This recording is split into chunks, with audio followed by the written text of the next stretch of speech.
Bismillahirrahmanirrahim.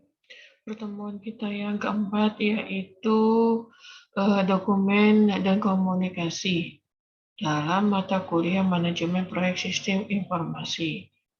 Apa saja yang ada pada dokumen dan komunikasi dalam manajemen proyek, yaitu kita akan bahas. Yang pertama kali adalah mengolah komunikasi proyek.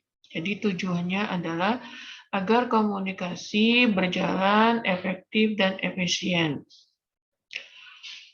Kegiatan mengolah komunikasi diantaranya rencana manajemen komunikasi, di mana rencanakan semua komunikasi yang dibutuhkan selama dilaksanakannya proyek, agar kebutuhan terhadap informasi ke setiap stakeholder terpenuhi. Informasi apa saja, yaitu berupa surat edaran investor, pembaruan kemajuan, progres selesainya proyek, serta perubahan proyek. Yang berikutnya adalah mengatur komunikasi, di mana di sini pengaturan komunikasi harus dikelola dengan baik secara aktif. Kemudian pengontrolan komunikasi, di mana selama titik status reguler, komunikasi akan ditinjau dan direvisi. Di sini ada bagan di mana proyek komunikasi manajemen overview, yaitu untuk proyek komunikasi ada 3 proses, yaitu yang pertama adalah plan komunikasi manajemen, yaitu manajemen komunikasi rencana. Yang kedua adalah manajemen komunikasi itu sendiri, dan yang ketiga adalah monitor komunikasi atau monitoring kegiatan pada proyek. Pada proses yang pertama atau perencanaan komunikasi manajemen, itu inputannya berupa project charter, kemudian project management plan, kemudian project dokumen, lalu enterprise environment factor, serta organization process asset. Alat dan teknik yang digunakan yaitu expert judgment, pengamatan atau kebijakan daripada expert, lalu komunikasi dan requirement analysis, lalu komunikasi teknologi dan model yang digunakan dalam komunikasi, serta metode.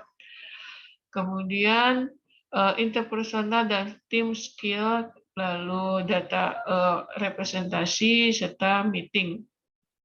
Outputnya yang dihasilkan dari input dan teknik yang digunakan, yaitu menghasilkan komunikasi manajemen plan, kemudian project management plan, lalu dokumen update.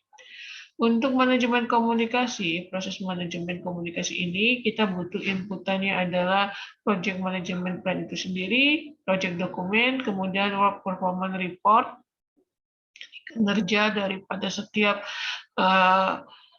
tim, lalu enterprise environment factor, serta organisasi proses aset. Ini hampir sama pada proses yang pertama. Perbedaannya adalah di sini adanya work performance report. Lalu tools yang digunakan juga hampir sama dengan tools yang digunakan proses yang kedua. Di sini titik beratkan adalah bagaimana komunikasi itu dikelola dengan baik. Outputnya yaitu project komunikasi, project management plan, serta project dokumen update dan proses organisasi aset. Jadi aset yang apa saja yang digunakan daripada organisasi tersebut. Proses yang ketiga adalah monitoring komunikasi. Di sini inputannya hampir sama dengan yaitu proses yang kedua. Begitu juga dengan tools yang digunakan. Ini hampir sama pada proses yang pertama. dan yang kedua, gabungan dari proses yang pertama dan yang kedua. Kemudian outputnya yaitu work performance informasi serta change requirement. Jadi ketika ada perubahan permintaan sumber daya, di sini ada dokumennya, kemudian project management plan update serta project dokumen update. Ini project komunikasi manajemen overview.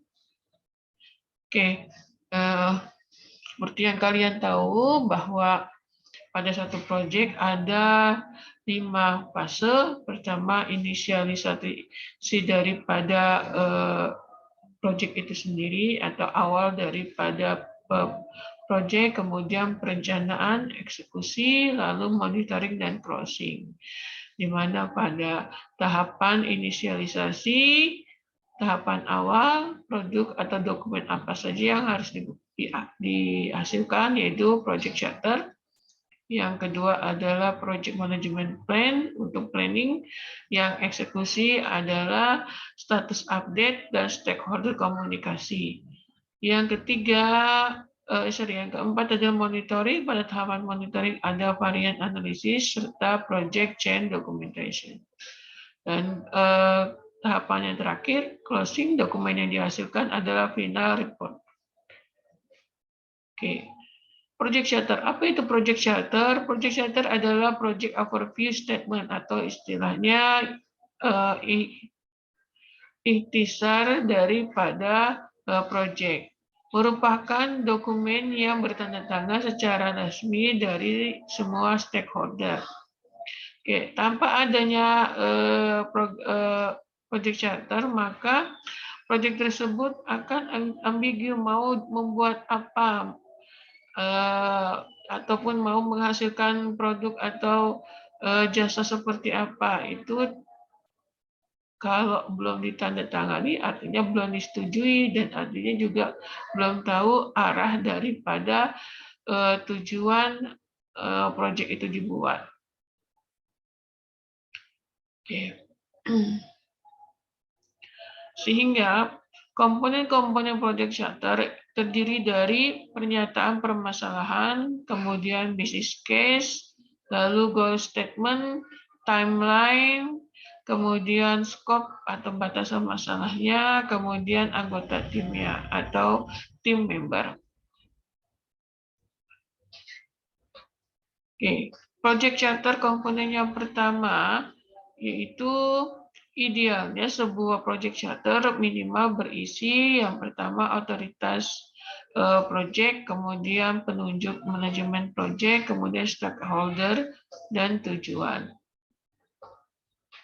Selanjutnya prioritas, kemudian pernyataan cakupan, lalu kebutuhan produk, asumsi proyek, serta batasan-batasan proyek. Dan risiko serta daftar deliverable atau produk ataupun jasa yang ingin dicapai, serta estimasi biaya, jadwal yang dibutuhkan, dan pengontrolan perubahan terhadap sumber daya yang digunakan, dan kriteria kebersihan untuk suksesnya daripada proyek tersebut. Contoh daripada project charter di sini adalah sistem informasi pelayanan perpustakaan, ya, dicantumkan yaitu nama pemiliknya siapa, ya kan? Kemudian nama proyeknya apa? Di sini nama proyeknya adalah sistem informasi pelayanan perpustakaan berbasis web. Pemiliknya siapa? Misalkan si A atau Pak Saiful Anwar. Manajernya siapa? Penanggung jawab dari proyek tersebut siapa? Misalkan Bapak Asfani Ania Said. Kemudian di sini yaitu ada deskripsi singkat. Deskripsi singkat adalah secara global informasi mengenai sistem tersebut. Di sini dikatakan sistem tersebut adalah digunakan untuk membangun sistem informasi pelayanan perpustakaan berupa peminjaman dan pengembalian buku yang berbasis web. Predecesornya kalau ada silakan, pendahulunya siapa, pengikutnya siapa. Ini nggak wajib, tapi yang pasti harus tahu nama dari proyek, pemilik, manajer dengan deskripsinya. Lalu permasalahannya mendeskripsikan secara singkat mengenai kenapa dibuatnya sistem tersebut. Ya. Di sini adalah perpustakaan merupakan fasilitas penting dalam menunjang. Ini adalah secara singkat mengenai landasan dibuatnya sistem informasi layanan perpustakaan. Lalu deskripsinya di dalam perpustakaan tersebut, ya, ada apa saja, misalkan di situ terdiri daripada data anggota, data buku, kemudian transaksi apa saja, transaksi peminjaman, pengembalian, lalu reportnya, laporan, selalu ada input, ya, proses dan output. Ya. Di sini juga jumlah buku, jumlah anggota, jumlah transaksi, dan info. Ini semacam kayak halaman-halaman atau menu-menu yang ada pada sistem tersebut. Kemudian faktor penentu keberhasilan. Yang pertama, bagaimana ketika proyek tersebut harus berhasil? Ya, pertama misalkan komitmen antar para tim dan pihak manajemen, kemudian kesediaan daripada sumber daya, kerjasama, kontinuitas, kemudian disiplin dan dokumentasi, serta tersedianya semua fasilitas. Lalu keuntungan yang diharapkan. Ya, keuntungan diharapkan ketika sistem itu diimplementasikan baik daripada admin maupun si pemakai.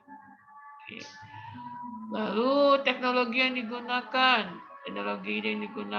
atau spek daripada hardware yang digunakan. Misalkan sini untuk servernya harus prosesornya Pentium 4, lainnya seperti apa, serta spek daripada softwarenya yang harus dibutuhkan atau harus digunakan. Selanjutnya deskripsi daripada proyek tersebut. Ya, tujuannya seperti apa, hasil yang diinginkan seperti apa, serta penjadwalannya. Ya, penjadwalan. Kemudian di penjadwalan paling penting adalah lamanya atau umur proyek. Di sini adalah 115 hari. Di mana dalam 115 hari terdiri dari kegiatan yaitu membangun sistem, kemudian perawatan dan pertemuan meeting-meeting untuk membicarakan permasalahan seputar daripada kinerja ataupun proses dalam proyek tersebut. Estimasi biaya yang dibutuhkan, kemudian estimasi sumber daya yang dibutuhkan, kemudian serta perencanaan daripada aktivitas apa saja. Ya, di sini dalam perencanaan kegiatan ini nantinya kita akan susun dalam penjadwalan dengan WBS pada pertemuan berikutnya. Oke. Kalian tahu bahwa dari SDLC yang pertama kali adalah analisa sistem itu berapa hari uangnya atau kebutuhan biayanya berapa hari, sehingga totalitas kegiatan tersebut adalah 115 hari dengan biaya 75 juta. Oke. Lalu batasan permasalahannya. Nah, di sini batasannya adalah supaya tidak melebar daripada sistem yang lain, maka harus kita beri batasan. Misalkan di sini fokus proyek yaitu hanya membangun dan pembuatan sistem di mana sampai waktu yang ditentukan yaitu 115 hari. Lalu tidak membahas tentang quality control dan quality insurance. Ya, tidak dibahas dengan risiko proyek dan biayanya yaitu tidak termasuk dengan biaya perawatan. Ini hanya termasuk dalam pembangunan sistem. Asumsinya termasuk rekrutmennya butuh apa saja, kemudian human resource-nya yang dibutuhkan seperti apa, dengan kualifikasi bagaimana, serta struktur organisasi yang diterapkan. Ya, apakah dia menggunakan lini, kemudian menggunakan fungsional dan sebagainya. Oke, begitu penjelasan saya mengenai daripada pertemuan keempat, yaitu dokumen dan komunikasi dalam project management. Oke. Tugasnya, tugas mandiri, yaitu sebutkan 47 proses dalam bahasa Indonesia. Oke, sedangkan untuk tugas kelompoknya yang nanti akhirnya akan dipresentasikan, kalian buat seperti ini. Dari A sampai dengan yaitu ini. I. Oke. Dan terakhir mohon kerjakan latihan pertemuan 5 soal di GFAM. Oke, gua akhiri. Terima kasih. Wassalamualaikum warahmatullahi wabarakatuh.